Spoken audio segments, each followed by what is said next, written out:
Bienvenue dans Capsule, le supplément court de Déco Café. À intervalles réguliers, nous voyagerons avec une icône du design autour de son histoire. Une présentation en bien moins de temps qu'il n'en faut pour créer ces objets intemporels et ainsi aller à l'essentiel. Nous parlerons de fonctionnalité et d'esthétisme et donc de design appliqué et émotionnel. Pour cette première saison, j'avais envie de partager avec vous les objets qui me plaisent en vous disant tout ce que je sais à leur sujet. Alors insérez la capsule dans la machine et déco long tout de suite.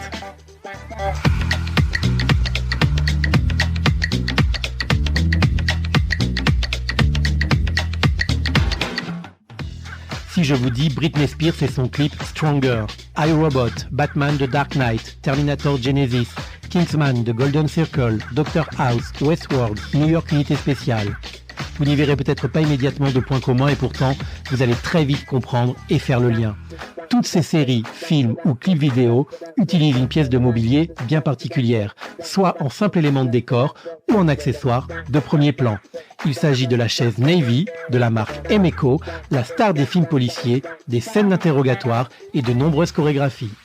Vous ne voyez toujours pas ?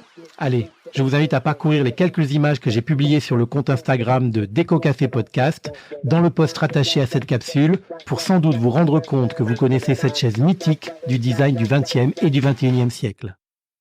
De son vrai nom, la 1006, ou plutôt la 1006 en version originale, il s'agit d'une chaise en aluminium créée aux États-Unis par le designer Wilton C. Digges de la société Emeco, Electrical Machine and Equipment Company, en 1944 à Hanover en Pennsylvanie.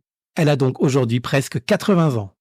Avant de devenir une chaise au design iconique utilisée dans les restaurants haut de gamme et par bon nombre d'architectes d'intérieur, la chaise Navy n'était comme bien souvent qu'un moyen fonctionnel d'atteindre des objectifs purement techniques. En effet, pendant la Seconde Guerre mondiale, l'Américain Wilton C. Digges se voit confier une délicate mission par son gouvernement. Créer une chaise suffisamment solide, résistante à l'eau et à la corrosion de l'air marin, ainsi qu'à la corpulence de robustes Marines, pour équiper les navires et les sous-marins de guerre. Elle devait également survivre à un souffle de torpille sur le côté des cuirassés. Autant vous dire que ce n'est pas le genre de commande que l'on reçoit souvent dans le monde du mobilier, même industriel. Le cahier des charges de l'époque est complété par une exigence de légèreté et, critère également très important, la chaise devra être totalement dépourvue de propriétés magnétiques afin de ne pas dérégler les appareils de bord et empêcher le repérage des radars ennemis. Des contraintes aussi nombreuses que précises, ne laissant alors que peu de place au choix de sa composition. La chaise devra forcément être fabriquée en aluminium et anodisée de surcroît pour répondre à la demande. Cette matière sera d'ailleurs recyclée à près de 80%, une première pour l'époque.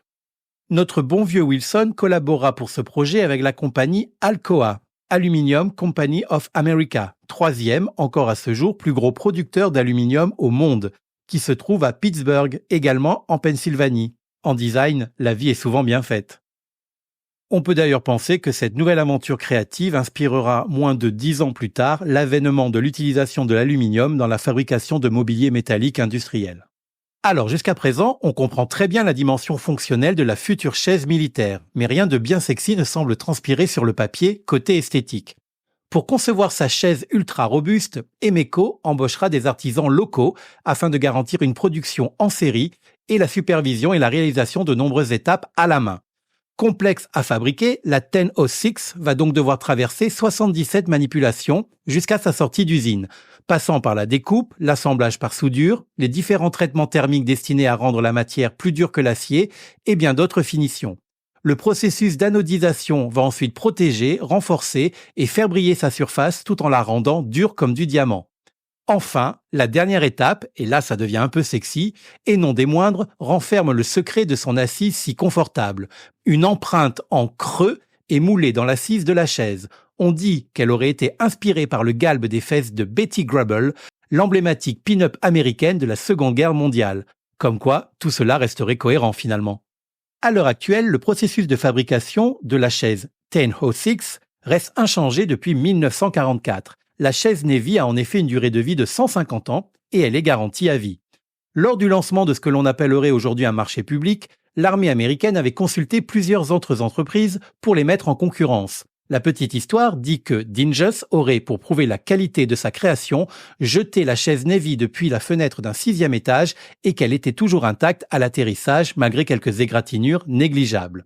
Suite à cette démonstration pour le moins théâtrale, et parce qu'elle dépassait même les exigences de départ, c'est bien elle qui sera retenue par la marine. Après la guerre, Emeco a voulu étendre sa gamme de meubles en aluminium au marché civil. Mais c'est le gouvernement américain qui reste son meilleur client jusque dans les années 70. L'usine fonctionne donc à plein régime et ses chaises phares équipent en plus des navires, les prisons, les hôpitaux et les commissariats.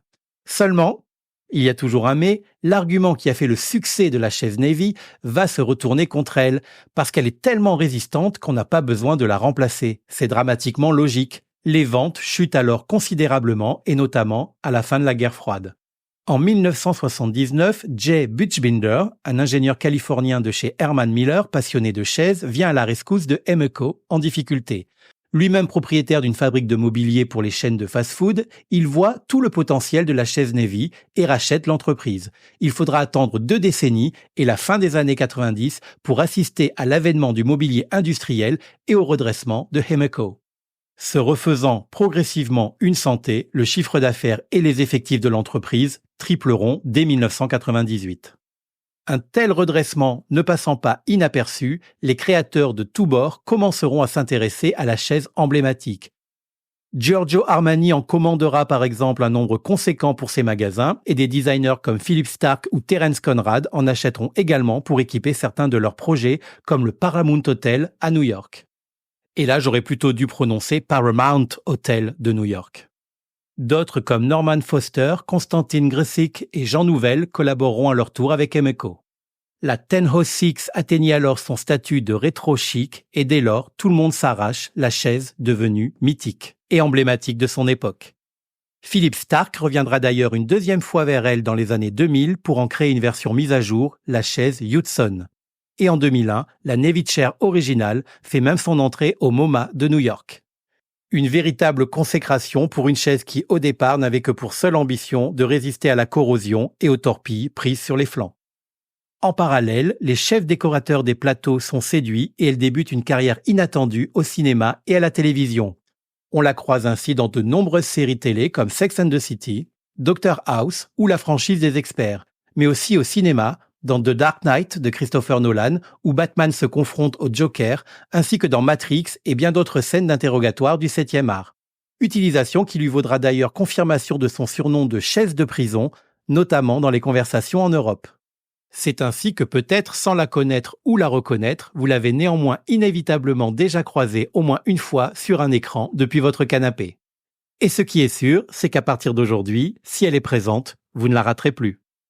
On continue à avancer dans les années 2000 jusqu'en 2006 où Coca-Cola a entamé une collaboration inattendue avec Emeco pour créer à partir de la 1006 originale une chaise dorénavant fabriquée à base de bouteilles de soda recyclées, entre autres, qui sera lancée en 2010. C'est la vague de l'éco-design.